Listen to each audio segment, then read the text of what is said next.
High friends, welcome to ரோனிலினி story time. இன்னைக்கு நம்ம கேட்க போற கதை அன்பே கடவுள். ஒரு காலத்தில் ஒரு அழகான கிராமம் இருந்தது. அந்த கிராமத்தில் 6 வயது சிறுவன் ஒருவன் கடவுளை சந்திக்க வேண்டும் என்று அடிக்கடி அடம் பிடிப்பான்.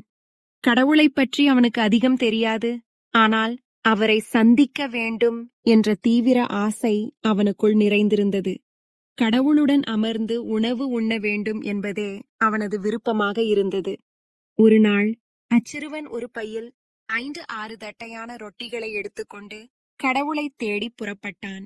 அவன் நீண்ட தூரம் நடந்து சென்றான். மாலை வேளையானது. ஒரு நதிக்கரையை அடைந்தான். அங்கு ஒரு வயதான பெண் அமர்ந்திருந்தாள். அவள் கண்களில் ஒரு விசித்திரமான பிரகாசம் இருந்தது. அவள் யாருக்காகவோ காத்திருப்பது போல அன்பும் ஏக்கமும் நிறைந்திருந்தது. அந்த அப்பாவி சிறுவன் அந்த வயதான பெண்ணின் அருகில் அமர்ந்து தனது ரொட்டிகளை சாப்பிட ஆரம்பித்தான். அப்போது திடீரென்று ஏதோ நினைவுக்கு வந்து புன்னகையுடன் அந்த வயதான பெண்ணுக்கு ஒரு ரொட்டித் துண்டை கொடுத்தான்.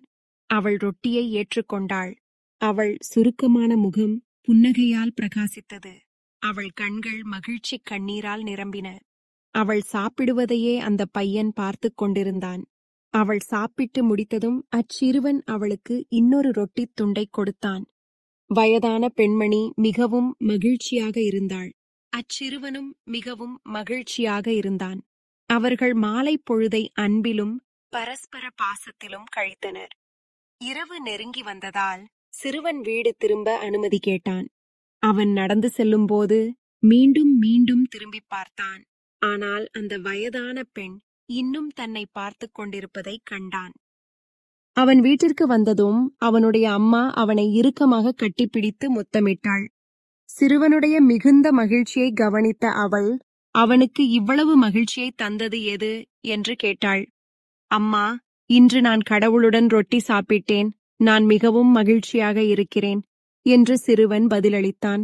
மறுபுறம் வயதான பெண்மணி தனது வீட்டிற்கு திரும்பியதும் தனது மகிழ்ச்சியை கண்ட தனது அண்டை வீட்டார், யாரோ ஒருவர் உன்னை இவ்வளவு மகிழ்ச்சியாக மாற்றியிருக்கிறார், அது யார் என்று கேட்டார்.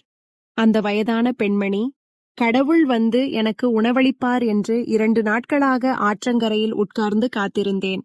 இன்று அவர் வந்து என்னுடன் அமர்ந்து ரொட்டியை சாப்பிட்டார். என்னை மிகவும் அன்புடன் பார்த்தார். அவர் வெளியேறும்போது அவர் என்னை கட்டிப்பிடித்தார். கடவுள் மிகவும் அப்பாவி, ஒரு குழந்தையைப் போலவே இருக்கிறார் என்று கூறினாள். மனம் கடவுள் பக்தியில் மூழ்கும்போது ஒவ்வொரு உயிரினத்திலும் நாம் கடவுளை காண்கிறோம். நமக்கு உதவி தேவைப்படும் போதெல்லாம் அந்த உதவியை யாராவது ஒருவர் செய்வார். அவர் மூலம் நாம் கடவுளை உணரலாம். அதேபோல் ஒருவருக்கு உதவி தேவைப்படும்போது நாம் அவர்களுக்கு உதவினோம் என்றால் அவர்கள் நம் மூலமாக கடவுளை உணர முடியும். கடவுள் ஒருபோதும் நேரடியாக வருவதில்லை. மனிதர்களின் மனிதநேயம் மூலம் நாம் அவரை உணர முடியும். இதை நாம் புரிந்து கொண்டால் ஒவ்வொரு உயிரினத்திலும் நாம் கடவுளை காணலாம்.